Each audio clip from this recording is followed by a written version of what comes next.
नमस्कार दोस्तों, mister woodpecker channel पर आपका बहुत बहुत स्वागत है।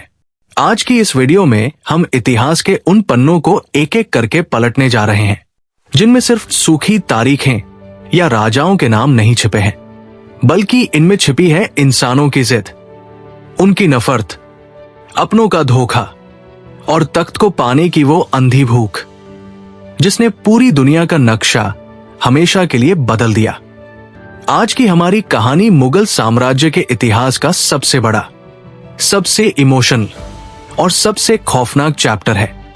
ये कहानी है दो सगे भाइयों की जिन्होंने दिल्ली की गद्दी पर बैठने के लिए एक दूसरे के खून की नदियां बहा दी। एक भाई जिसे लोग सूफी संत, विद्वान और कूटनीतिक विचारक कहते थे, और दूसरा भाई जो जंग के मैदान का सबसे शातिर, सबसे अनुशासित और खतरनाक खिलाड़ी था। जी हां, हम बात कर रहे हैं शाहजहां के दो बेटों दारा शिकोह और औरंगजेब की। लेकिन दोस्तों, कहानी शुरू करने से पहले मैं आपसे एक बहुत ही दिलचस्प सवाल पूछना चाहता हूं।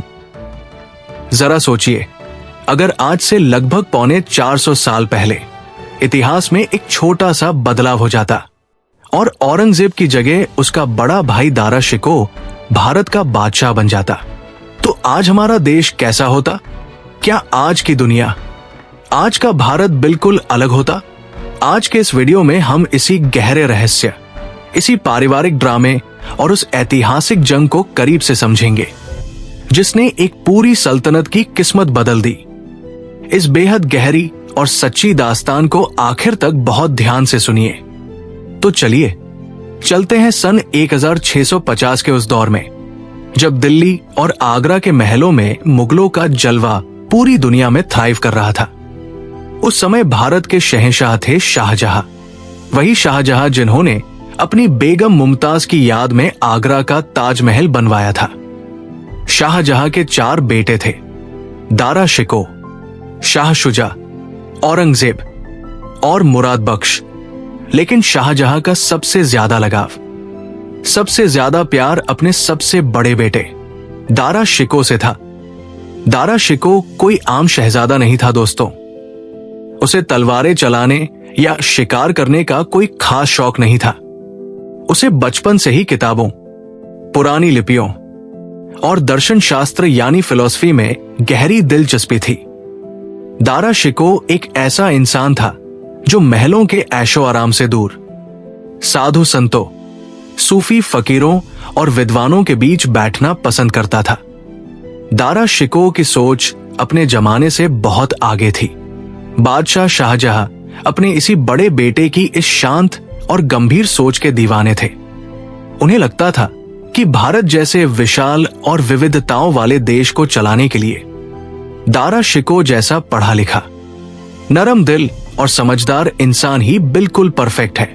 इसलिए शाहजहां ने दारा शिकोह को हमेशा अपने पास आगरा के दरबार में रखा, उसे बहुत बड़ी बड़ी उपाधियां दी और उसे अपना ऑफिशियल वारिस यानी अगला होने वाला सुल्तान घोषित कर दिया।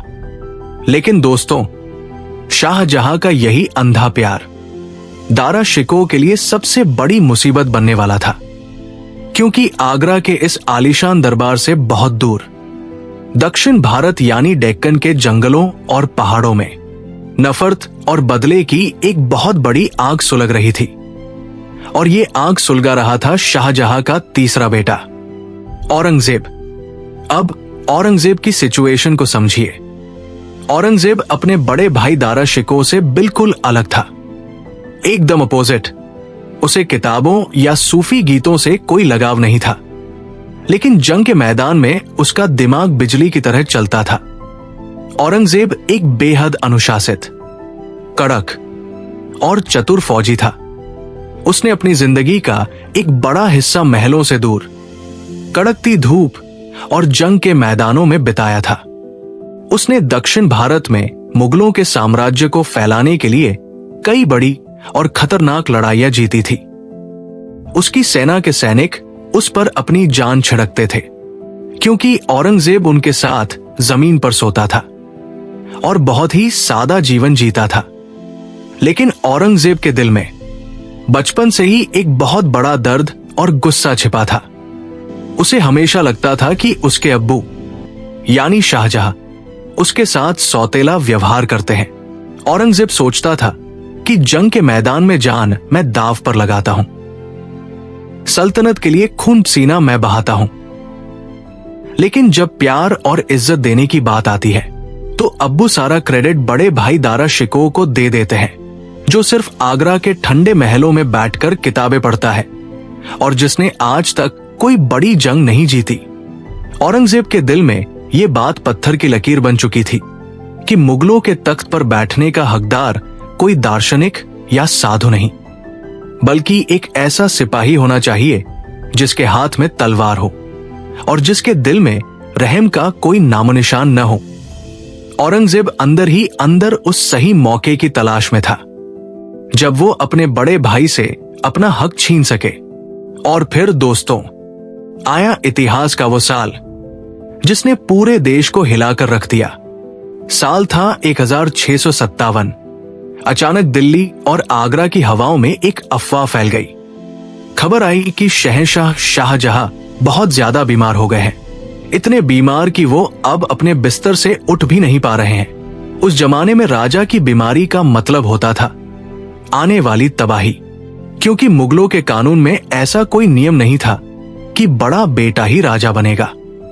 मुगलों का एक सीधा और क्रूर नियम था, तख्त या ताबूत, यानी जो जीतेगा वो राजा बनेगा और जो हारेगा उसे कब्र में जाना होगा। जैसे ही शाहजहां की बीमारी की खबर देश के अलग अलग हिस्सों में पहुंची, चारों भाइयों के बीच तख्त को पाने की होड़ मच गई। बंगाल में बैठे शाह शुजा ने खुद को राजा घोषित कर दिया और अपनी फौज लेकर दिल्ली की तरफ निकल पड़ा।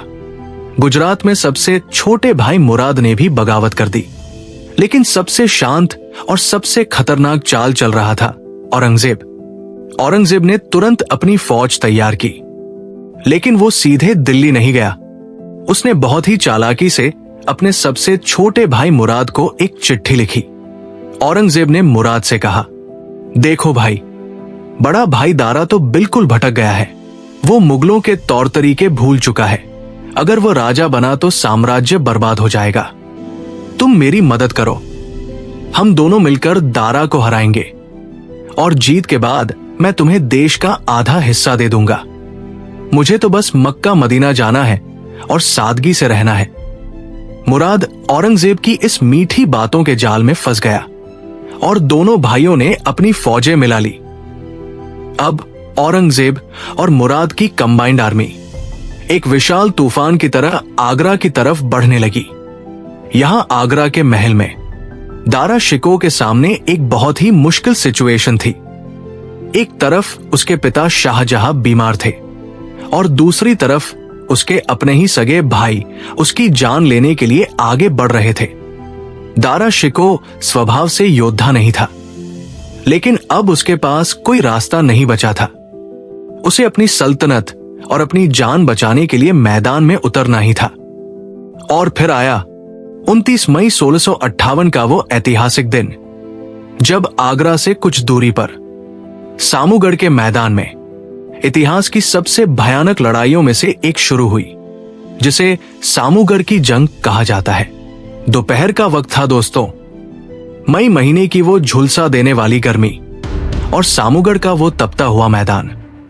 एक तरफ थी दारा शिकोह की विशाल शाही सेना, जिसमें मुगलों के सबसे बेहतरीन हाथी, तोपें और हजारों राजपूत योद्धा शामिल थे, जिनका नेतृत्व खुद राजा जसवंत सिंह और रुस्तम खान जैसे दिग्गज कर रहे थे। दूसरी तरफ थी औरंगजेब और मुराद की फौज, जो गिनती में थोड़ी कम थी, लेकिन उनके सैनिक युद्ध की आग में तपे हुए थे और उनका कमांडर औरंगजेब कूटनीति का उस्ताद था। जंग शुरू होते ही चारों तरफ चीख पुकार, तलवारों की खनक और तोपों की गड़गड़ाहट गूंज उठी। दारा शिकोह की सेना ने शुरुआत में बहुत ही आक्रामक हमला किया। राजपूत योद्धाओं ने औरंगजेब की फौज के छक्के छुड़ा दिए। ऐसा लग रहा था कि दारा शिकोह ये जंग बहुत ही आसानी से जीत जाएगा। खुद दारा शिकोह एक बहुत बड़े ऊंचे शाही हाथी पर सवार होकर अपनी सेना का हौसला बढ़ा रहा था। दूर से जब सैनिक अपने कमांडर को हाथी पर देखते थे तो उनका जोश दोगुना हो जाता था। लेकिन दोस्तों, यहीं पर दारा शिकोह ने अपने जीवन की सबसे बड़ी और सबसे भयानक गलती कर दी। एक ऐसी गलती जिसने जीती हुई बाजी को पल भर में हार में बदल दिया। हुआ ये कि जंग के बीच में दारा शिकोह के एक कमांडर खलील उल्लाह खान ने, जो अंदर ही अंदर चुपके से औरंगजेब से मिला हुआ था, दारा के पास आकर कहा, हुजूर मुबारक हो, हम जंग जीत चुके हैं, औरंगजेब की सेना भाग रही है, लेकिन आप इस ऊंचे हाथी पर बैठे हैं जहां दुश्मन के तीर और तोप के गोले सीधे आपको निशाना बना सकते हैं। आप तुरंत इस हाथी से उतरकर नीचे घोड़े पर बैठ जाइए ताकि आप सुरक्षित रह सकें। दारा शिकोह सीधा साधा इंसान था। वो अपने इस गद्दार कमांडर की चाल को समझ नहीं पाया। वो तुरंत अपने ऊंचे शाही हाथी से उतरा और नीचे खड़े एक घोड़े पर सवार हो गया। जैसे ही दारा शिकोह हाथी से उतरा, जंग के मैदान में एक भयानक अफवाह फैल गई। दूर खड़े सैनिकों ने देखा कि दारा शिकोह का वो विशाल हाथी अब बिल्कुल खाली है, उस पर कोई नहीं बैठा है। सैनिकों को लगा कि उनका शहजादा, उनका कमांडर दारा शिकोह मारा गया है। बस पल भर में शाही सेना का सारा हौसला टूट गया। सैनिकों में भगदड़ मच गई। लोग अपनी जान बचाने के लिए इधर उधर भागने लगे।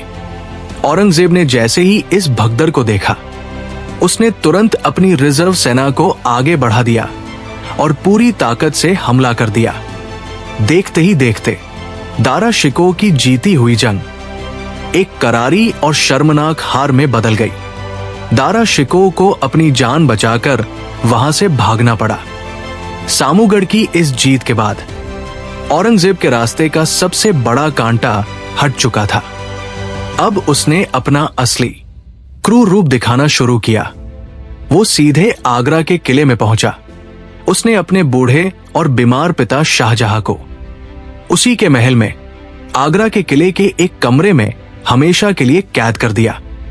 जरा सोचिए उस बेबस पिता का दर्द, जो अपने ही कमरे की खिड़की से दूर बने ताजमहल को देखता रहता था और अपने बेटों की नफरत पर आंसू बहाता था। अब्बू को कैद करने के बाद औरंगजेब ने अपने उस छोटे भाई मुराद को भी एक धोखे से बंदी बना लिया, जिसे उसने आधा देश देने का वादा किया था। मुराद को एक दावत में बुलाकर शराब के नशे में धुत किया गया और फिर उसे जंजीरों से बांधकर जेल में डाल दिया गया और बाद में उसे मार दिया गया। अब औरंगजेब का सिर्फ एक ही टारगेट था, उसका बड़ा भाई दारा शिकोह। दारा शिकोह अपनी जान बचाने के लिए दर दर भटक रहा था। वो दिल्ली से लाहौर, लाहौर से सिंध और फिर गुजरात की तरफ भागा। उसके साथ उसकी बेगम और कुछ वफादार सैनिक थे। रास्ते में भूख, प्यास और थकान की वजह से दारा की प्यारी बेगम नादिरा बानो की मौत हो गई, जिसने दारा को पूरी तरह से तोड़ दिया। दारा शिकोह बिल्कुल अकेला और लाचार हो चुका था।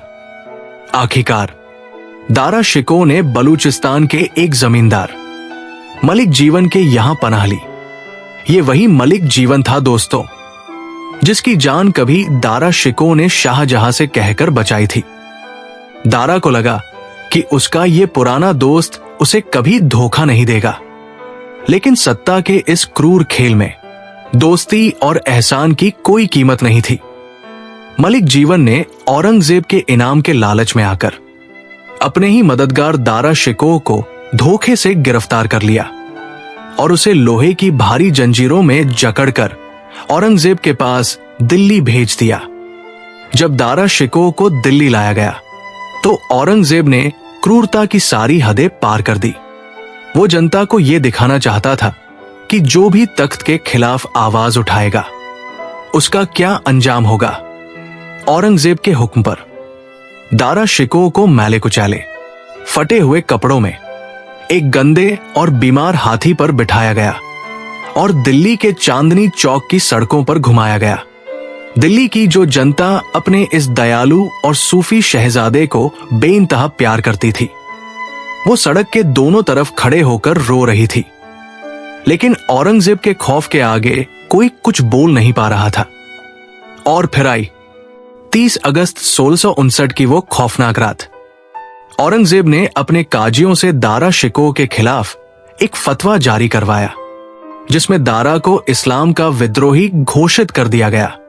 उस अंधेरी रात में जब दारा शिकोह अपने छोटे बेटे सिपीहर शिकोह के साथ एक छोटी सी कोठरी में बंद था, औरंगजेब के जल्लाद वहां पहुंचे। दारा समझ गया कि उसका आखिरी वक्त आ गया है। उसने अपनी जान बचाने के लिए एक छोटी सी रसोई के चाकू से उन जल्लादों का मुकाबला करने की कोशिश की, लेकिन वो निहत्था था। शहजादा उन पेशेवर कातिलों के सामने टिक नहीं सका। जल्लादों ने दारा शिकोह को जमीन पर गिरा दिया और उसका सिर धड़ से अलग कर दिया। कहते हैं कि दारा शिकोह का कटा हुआ सिर एक थाली में रखकर औरंगजेब के सामने दरबार में लाया गया। औरंगजेब ने उस कटे हुए सिर को ध्यान से देखा, अपनी तलवार की नोक से उसके चेहरे को छुआ और फिर मुस्कुराते हुए कहा, इसे ले जाओ और हुमायूं के मकबरे के किसी अनजान कोने में मिट्टी में दबा दो, ताकि इतिहास में इसका नामो निशान मिट जाए। दोस्तों, दारा शिकोह की मौत सिर्फ एक शहजादे की मौत नहीं थी, बल्कि वो एक ऐसी सोच, एक ऐसे विजन की मौत थी जो भारत की अलग अलग संस्कृतियों और धर्मों को एक धागे में पिरोना चाहती थी। इस एक घटना ने भारत का पूरा इतिहास हमेशा के लिए बदल दिया। औरंगजेब मुगलों का अगला शहंशाह तो बन गया। उसने अपने साम्राज्य की सीमाओं को बहुत आगे तक बढ़ा भी लिया, लेकिन उसकी कट्टर नीतियों, मंदिरों को तोड़ने के फैसलों और जजिया टैक्स को दोबारा लगाने की वजह से साम्राज्य के भीतर विद्रोह की चिंगारियां सुलगने लगी। सिख, मराठा और राजपूत सब मुगलों के खिलाफ खड़े हो गए और औरंगजेब की मौत के कुछ ही सालों बाद वो विशाल मुगल साम्राज्य ताश के पत्तों की तरह बिखर गया।